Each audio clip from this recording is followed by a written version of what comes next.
আল্লাহ তুমি আমার গুনাহগার উম্মতকে বাঁচাও।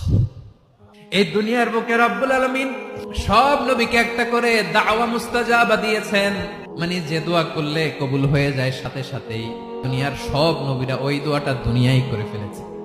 বিশ্বনবী বলবেন, আল্লাহ ওই স্পেশাল দোয়াটা দুনিয়াতে করি নাই, আজকে আমি তোমার দরবারে দাঁড়িয়ে কিয়ামতের দিন ওই দোয়াটা করছি। আল্লাহ আমার যে উম্মতের হৃদয়ে যাররা পরিমাণ ঈমান আছে, আমার একটা উম্মতকেও তুমি জাহান্নামে ঢুকাতে পারবা না।